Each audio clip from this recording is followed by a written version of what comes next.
This concept turned out to be one of the most important things about the internet. The subscribe button allowed people who liked my stuff to sign up to see more of it in the future. And as a creator, it gave me a channel of distribution to ensure that my future work was sent to those people. It was a framework for the distribution of creativity and communication. It made my dreams come true as an artist. The Follow is a piece of internet architecture that felt closer to magic than anything I had ever experienced in my life. Hi, everybody. Hello, hello. I've been thinking a lot about the whole arc of the internet and how it's evolved over the last couple decades, and then how I think it's going to evolve, and Patreon's place in all of that. And that's what I want to share with you today. I started making music and videos and putting them on the internet right after I finished college in 2007.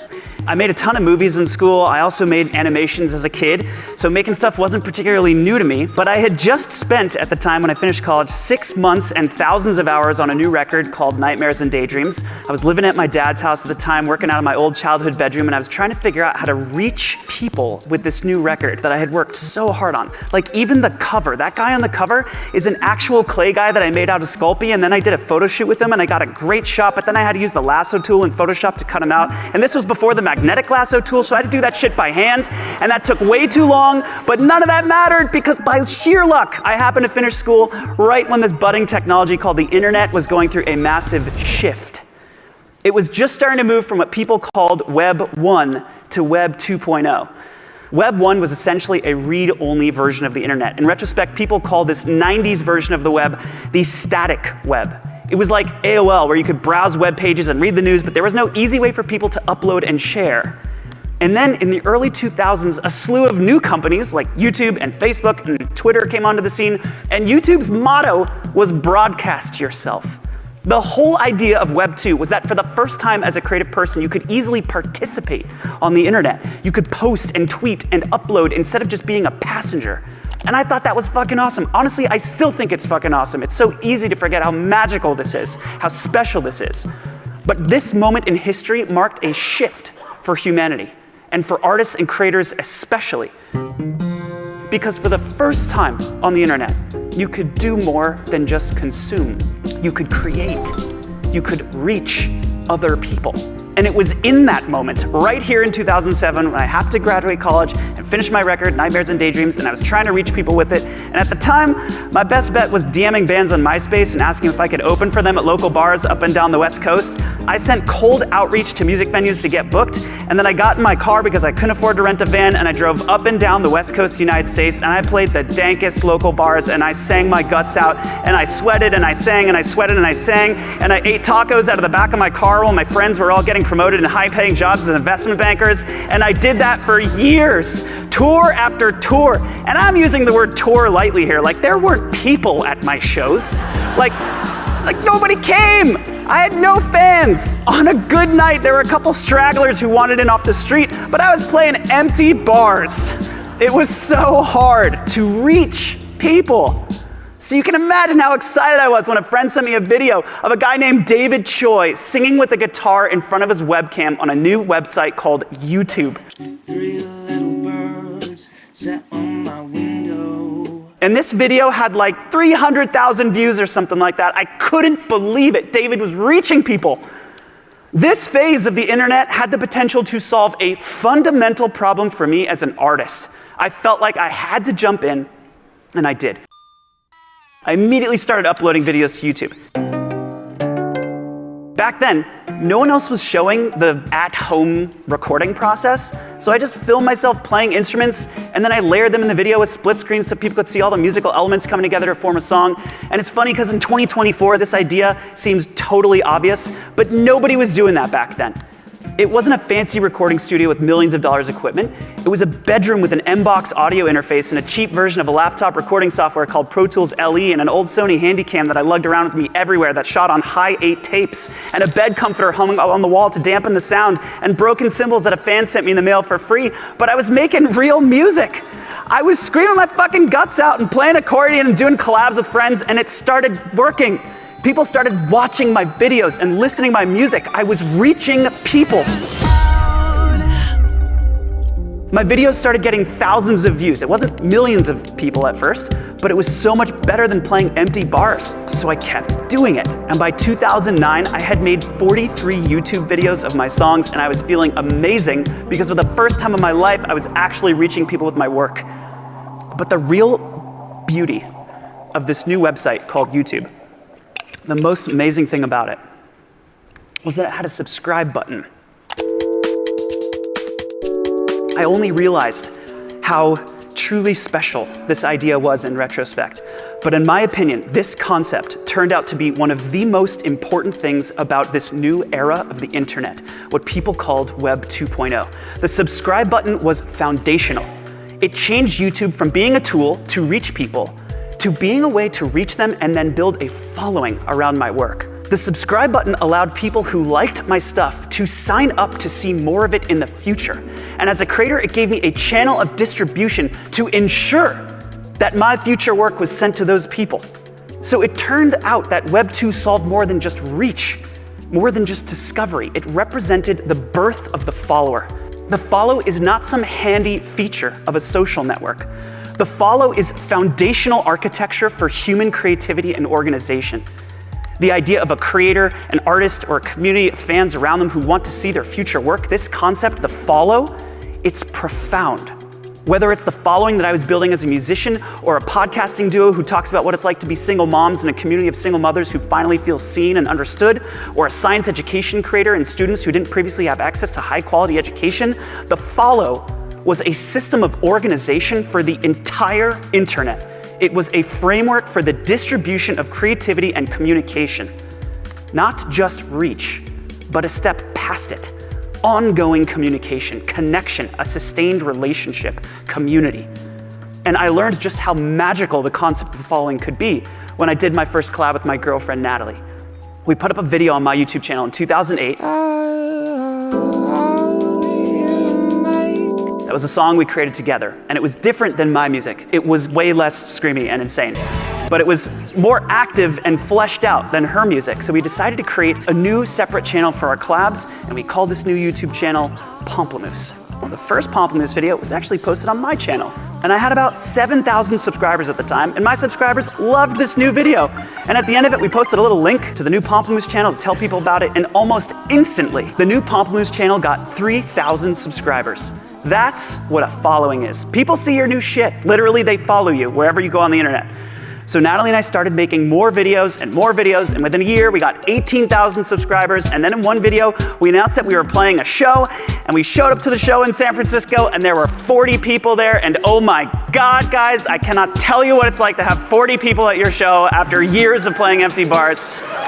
Fucking magic. It was amazing. It was so great. Another time, Natalie and I were filming a vlog, and my sister happened to walk in, like behind us. She's a soap maker. She was holding a bar of grapefruit scented soap. Pamplemousse means grapefruit in French. And she said, "Hey guys, look, I have pamplemousse soap. If you'd like a bar." Natalie and I just saw that and decided to keep it in the video, and our fans were like, "Oh my God, pamplemousse soap!" And so we made another video, and we said, "Okay, now you can order pamplemousse soap," and we got hundreds of orders. Wrapped in toilet paper. No, it's not toilet paper. Another time when thumb drives were starting to get huge, we thought, why do CDs? Let's put all of our music on a thumb drive. And we loaded up the thumb drives, we put up a video, we said, hey, if you want to buy a thumb drive, you can buy a thumb drive now. And we ended up selling hundreds and hundreds of thumb drives. We decided to sign every one of them. It was kind of crazy. We had to figure out the packaging. We had no idea how to package that many thumb drives. My family ended up helping out. Dad's taking pictures and stuff, it was really fun. It was amazing. Another time we decided to put our album on iTunes, our first Pomplamoose album back in 2008, and we didn't have artwork. So we asked our fans hey, do you want to make the artwork for Pomplamoose? And we got hundreds of submissions for the cover of the new Pomplamoose album from our fans, and they were freaking talented. This is the one that actually won. Natalie and I just love this one. So this is the artwork for our first album. It was made by one of our fans. Another time, we booked a show at a laundromat, That's a sentence I just said. We booked a show at a laundromat. The idea was like it was a laundromat where there was a cafe and a laundromat. You could go order food, do your laundry, eat. By the time you were done eating, take your laundry home. And we booked the show. Like if you crammed people in there, it held like 60 people in this laundromat. And then we uploaded this video. And this was the first video that we ever uploaded that went viral. And it got like 500,000 views overnight, and we showed up to our show at the laundromat, and there were 200 people crammed inside the laundromat, and then 150 or 200 people outside, like spilling into the street. Cars were swerving around them, and like there was no stage. Like it's a laundromat, so literally I'm playing music, and there's a person like. I'm like looking at a person's eyes while I'm playing Pomplamoose songs. It was mayhem. I don't have any pictures of the night, but this is what it felt like. Like it was just like insane. And this was the first time I was like, oh my God, this is gonna work. Having a following is amazing. This is gonna work. We're gonna be able to be full-time musicians. Another time we posted another video, and at the end of the video we told our fans, hey, we're uploading a song to iTunes. We decided not to ever sign or kind of enter the music industry. We did everything ourselves. We negotiated our own contract with iTunes directly. We post our songs directly to iTunes. So we kept almost all of the revenue associated with that. And when we posted this album, we sold 30,000 songs that month, and we got $22,000 deposited directly into our bank account. It was more money than I had ever seen in one place ever in my life. I was losing my mind. It was so incredible. Then Pomplamoose started playing shows, and we started touring, and hundreds of people started showing up, and then thousands of people started showing up. This is my wife crowd surfing because she's a fucking badass. That's what I mean when I say that the subscribe button is not a silly feature. The concept of the follow changed my life. It made my dreams come true as an artist. It took me from playing empty bars to living out my fantasy as a musician. The follow is a piece of internet architecture that felt closer to magic than anything I had ever experienced in my life.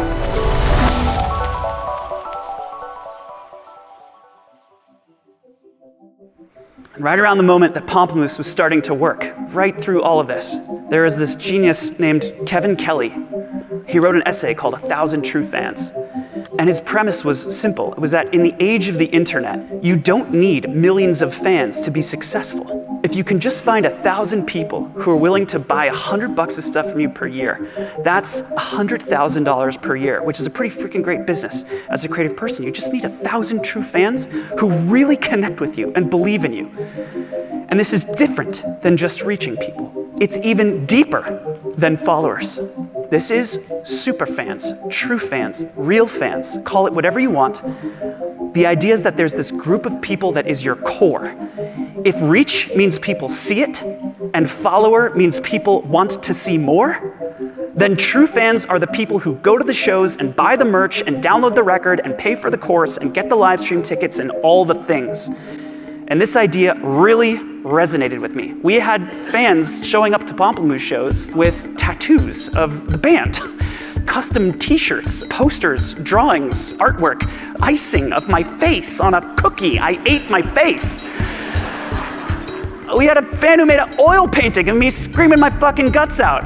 I used this link release software called eJunkie, and I cobbled together like a little MP3 store for myself on the internet. And I would sell original music, and I was selling $500 a month of my original songs on my own website. Fans were showing up to buy things, to be there. One time, we asked our Pomplamoose fans to come film a music video with us on a Saturday, like show up to Dolores Park in San Francisco, just show up and be in this music video. And 50 people showed up. They even learned this dance, and we shot this dance, and the dance is in this Pomplamoose video. Another time, we would actually always use this software called StageIt, which was like a ticketed live stream software. So we could play our songs, people could buy tickets and show up live on the internet. And Natalie and I would just sit at home and play these songs for 45 minutes, and people would buy tickets and leave tips during the concert, and we would routinely make like $3,000 in 45 minutes playing our songs. It's like, these are true fans. Another time, Natalie raised over $100,000 for her record from just 2,000 people. Another time, we made a Pomplamoose album, and we went online on YouTube, we put up this video, and we said, hey everybody, we have a new Pomplamoose album. It's not for sale. You can't buy it. You can't get the new Pomplamoose album. The only way to get the new Pomplamoose album is if you donate a book to the Richmond School District, send us the receipt for that book, and we will send you the Pomplamoose album for free. And the Richmond School District ended up having to rent a shipping container to keep up with the packages. It's like 11,000 books that got sent to the Richmond School. It's like $140,000 worth of books. It was amazing. It felt incredible to see that many people show up for this. That's true fans, real fans, super fans, call it whatever you want. But this was the concept that was rattling around in my head when I started Patreon 11 years ago. This is actually the first sketch of Patreon. I called up my co-founder, and he turned this into what is now Patreon. And the idea was very simple. It's like a membership platform where fans could sign up for a subscription payment to the creator, and the creator could run a membership and get paid for their work. I'm not going to tell the Patreon founding story. I've told it a million times. But the company is now over 400 people, 11 years in. We have over 250,000 creators who have made over $3.5 billion on the platform, which I think of as proof, if we ever needed it, that the true fans are there and the true fans are ready. In the background, while Patreon was being formed, building over the last decade, the whole internet was again starting to shift. And if you think of the 90s as Web 1 and the 2000s as Web 2, right around the 2010s, there was a new change happening. Facebook started experimenting with a new thing called ranking. And I realize most everybody here knows about this, but what ranking did was essentially it took the feed, which you can think of as a list of posts from creators that I follow, and it analyzed each and every post for how engaging it was. And if it wasn't engaging enough, Facebook would then take that post and push it down in the feed. In other words, they started ranking or ordering posts according to what was best for their business. This was actually great for Facebook. It was the right business decision for them and their company and their revenue model. But what it meant for creators was that for the first time since Web 2.0, my followers might not necessarily see my posts. And this idea of a subscription started to break down. If the person doesn't receive the things, it's not really a direct, true connection between a creator and their fans. It's not really a subscription. The channel of distribution is broken. And it creates another problem too around creative freedom, because now suddenly my post has to be better than the other posts, according to a set of criteria that I don't know or have control of or even agree with. So instead of thinking, what do I want to make? What lights me up? What is the output that I want to create as an artist? What will my fans love? Instead of thinking those questions, now in the back of my mind, I'm thinking, what will the ranking algorithm favor? And that subconsciously or consciously changes my creative output to achieve Facebook's goals, not my goals as a creator. And if it were just Facebook doing this, fine, creators would just leave and post somewhere else. But it worked really well. It was great for Facebook's business, and people started spending even more time on the platform. So the other platforms had to compete, and YouTube launched the Cosmic Panda redesign, centering the entire company around watch time, and Twitter and Instagram followed with ranked feeds in 2016, and we only saw it in retrospect. But now I think of the 2010s as the decade of ranking, the decade when the original promise of the creator-led community, the true follow, was broken for the first time. I want to just do a quick aside here, because I know there's this big debate in the world about, chronological feeds versus algorithmic feeds, and I don't want to make it sound like I'm a zealot on either of the two polarized sides. That's actually not the takeaway here. It's not how I think of it. I actually see problems with chronological feeds, because as a creator, if it's chronological, then you have to keep posting to stay on top. So I don't think that's necessarily the best way to build strong relationships either. The problem that I have is if you're going to change that, if you're going to adjust the way you create a feed, what is the purpose behind that? What is the intention behind that? Are you trying to create a place where you can build strength of relationship with your community, where your fandom gets energized over time, where people are guaranteed that subscription, where you get a direct connection with your community and your true fans? Is that it? Or is it maximizing attention? Is it maximizing watch time? Those are two very different goals and very different ways of organizing your entire product as a technology company. This one helps me as a creator, and this one hurts me as a creator.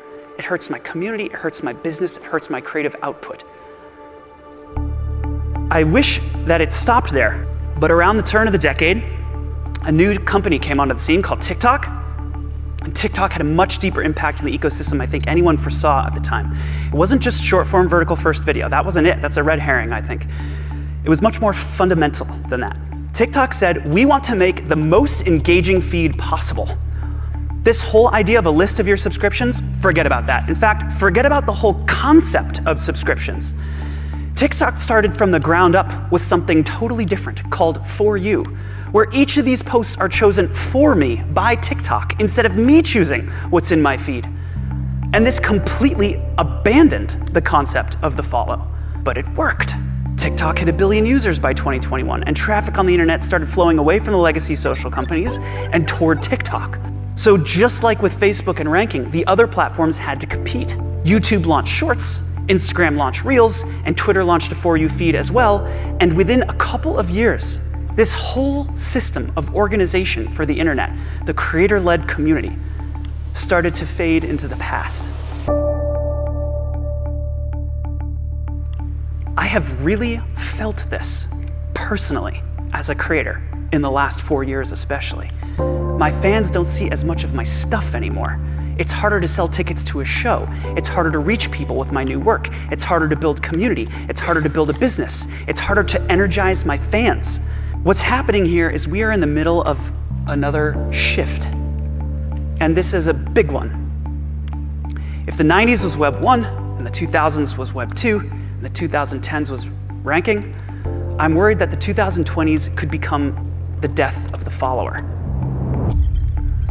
I got an email from a creator about 1.5 years ago, and I got this email, my heart just sank in my stomach.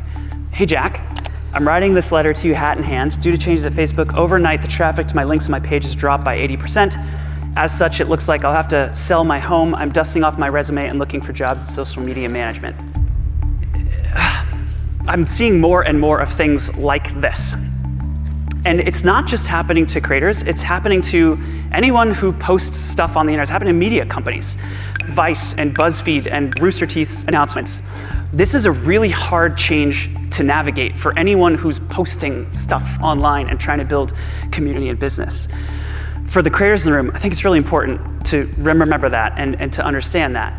If you're not connecting as much as you want to with your audience right now, that does not necessarily mean there's something wrong with you. I think a lot of us as creators have this tendency to be like, oh, what can I do better? And that's a good impulse, honestly. It's like growth mindset. How am I contributing to this? What can I do better? And again, I think most of the time that's really good. But there is also something happening in the background right now. It's a macro thing that's happening on the web that makes our jobs as creators really hard right now. There's a lot of smart people at big companies that are well-funded, big media companies trying to figure this out too, and they're having trouble with it too.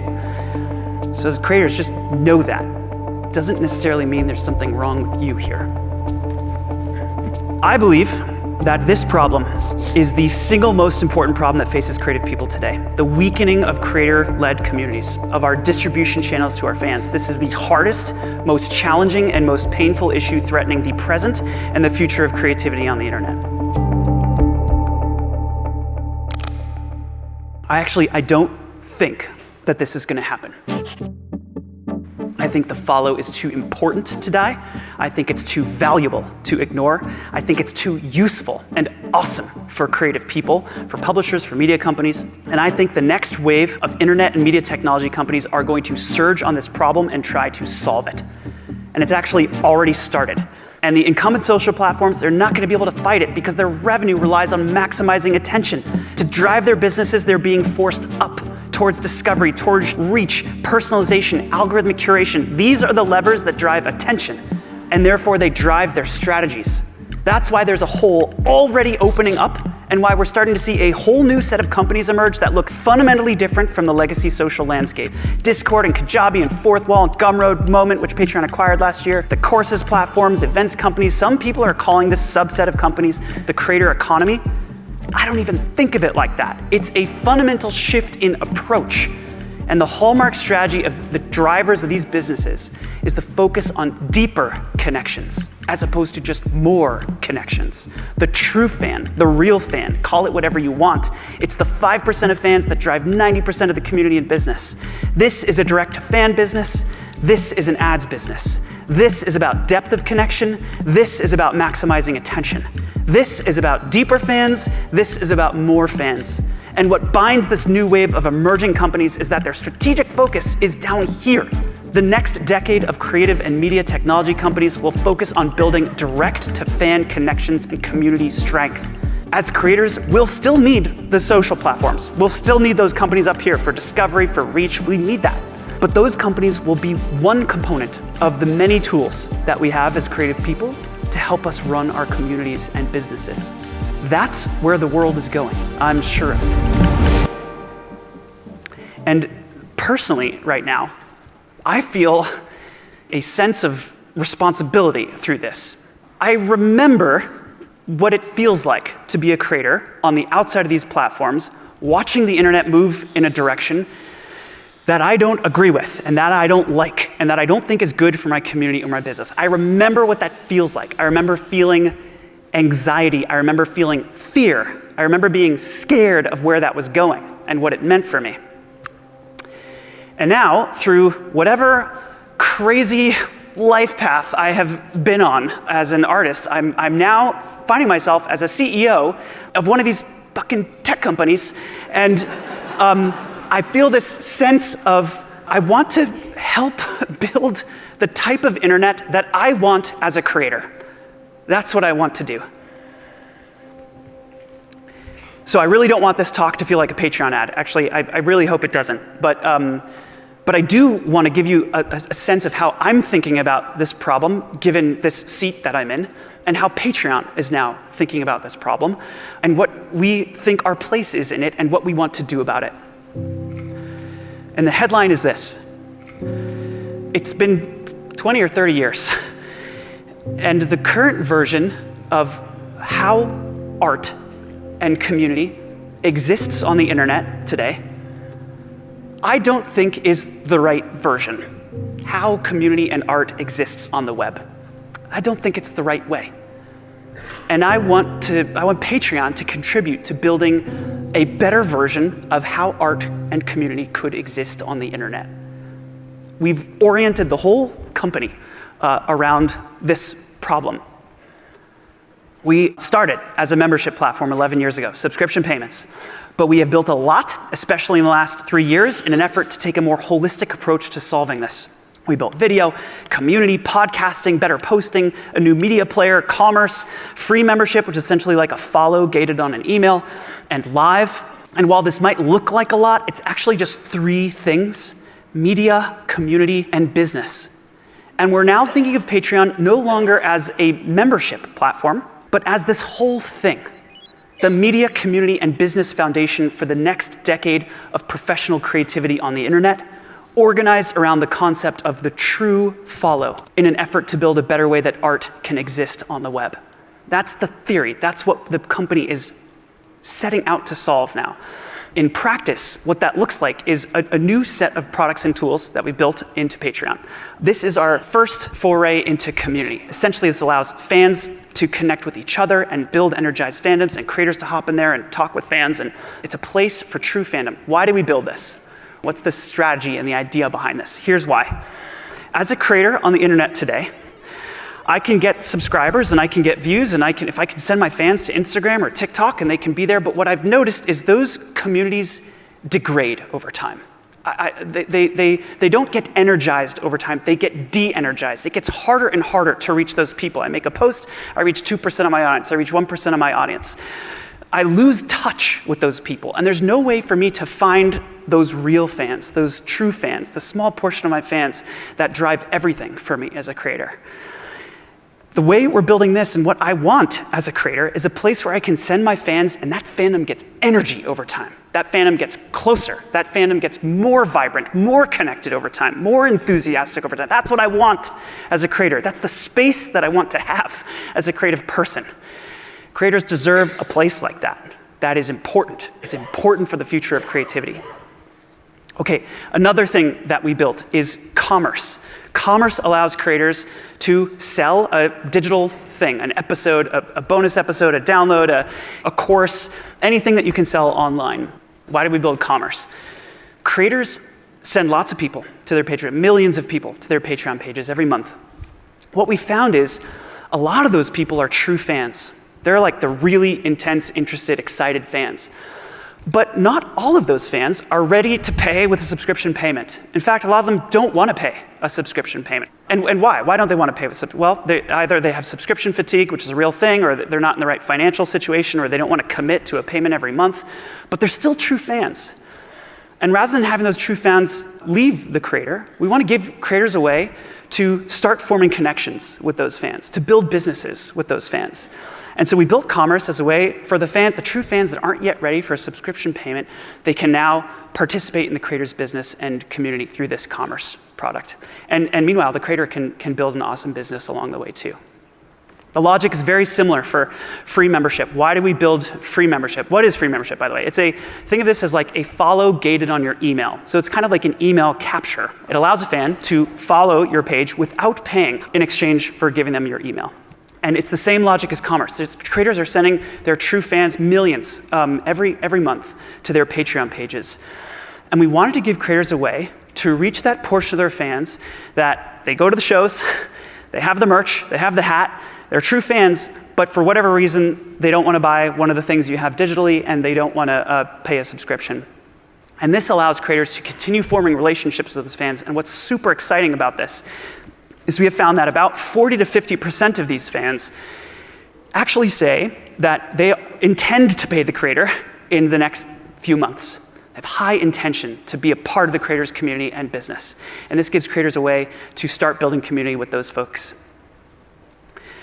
Okay, we also acquired a live experiences platform called Moment, and I don't even want to call it ticketed live streaming because it's so much more beautiful than that. Arjun and the team did such an incredible job building this place for creators to sell tickets to these live experiences and they can debut their work. A stand-up special, a movie that they've made, a special episode that they know is going to be a total banger. Whatever it is, it allows creators to sell tickets to that experience, and then have community with those fans while they're all watching it together.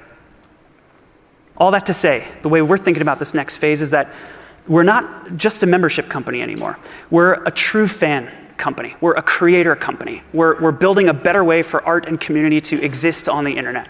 Because I want Patreon to build an internet where creators have true creative freedom, control of their businesses and their careers, and I want it to feel like fire to be part of a creator's community. I know what it feels like to be part of an energized community.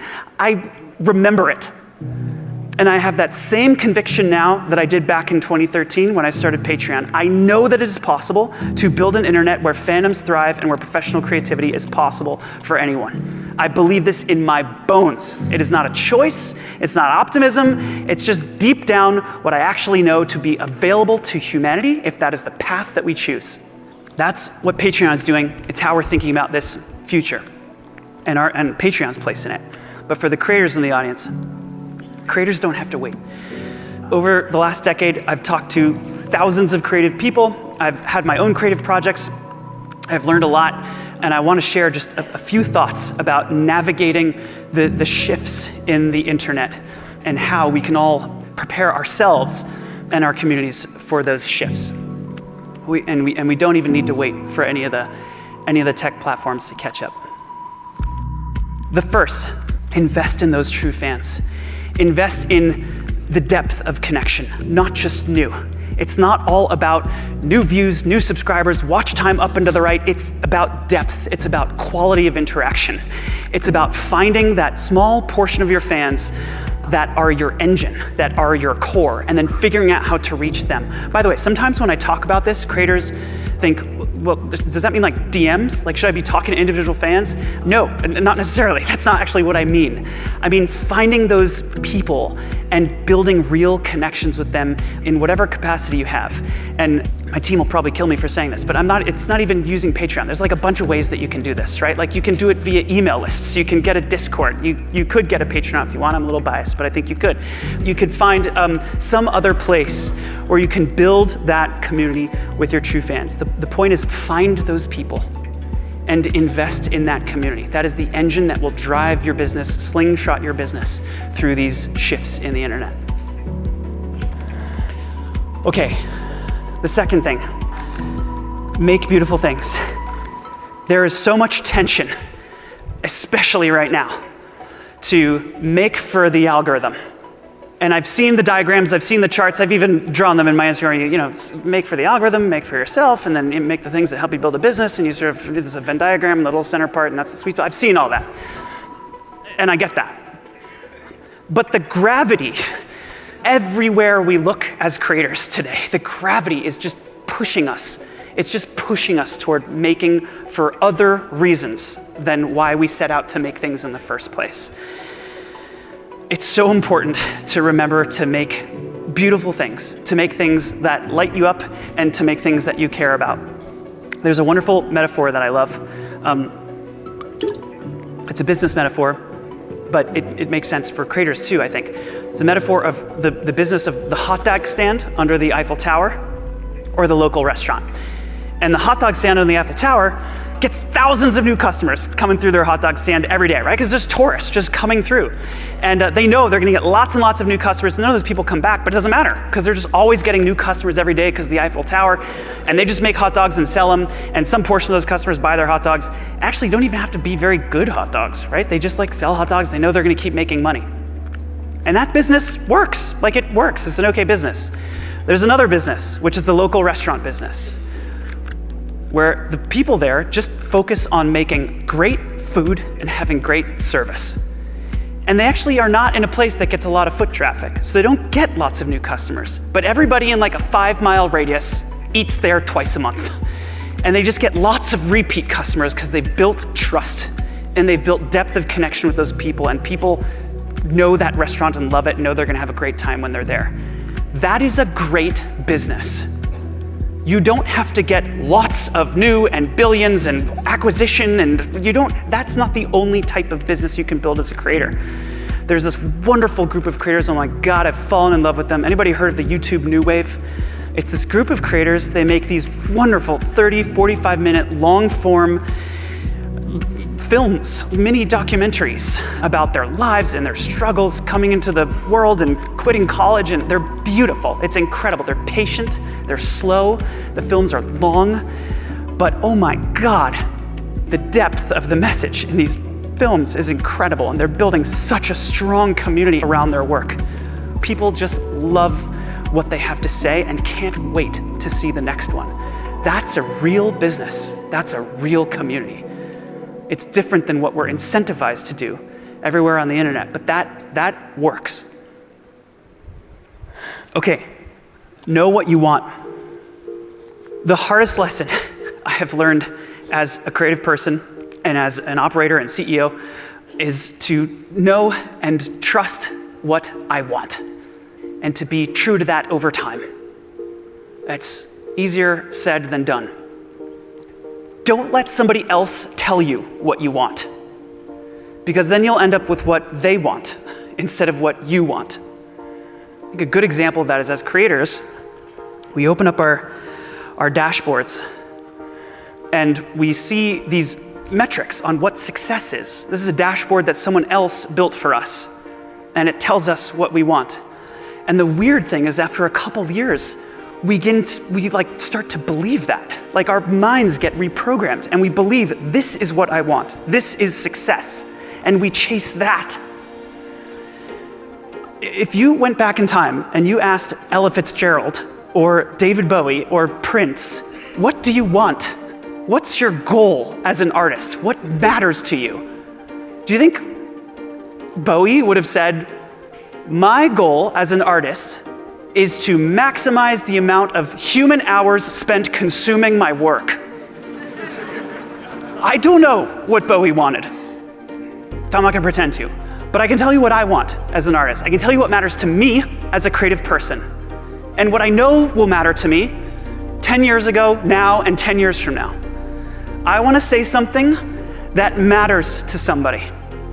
I want to say something that only I can say because of whatever experience I've had in my lived experience, something that is uniquely pointed to me. I want to say that. I want to figure out how to say that. I want to find that core of human truth in my experience and communicate it eloquently and clearly and have it be true and feel true and have someone else see that and have that person think, yes, that feels true and it feels true to them. And then I want that person to feel connected to me even though we've never met before in our lives. But I said a thing that resonated with them and made them feel a little bit less alone because they felt like there was another person who had that same experience. I want to make things that are timeless. I want to make things that feel true now. I want to make things that feel true in 50 years. I want to make things that still feel true 500 years after I'm dead.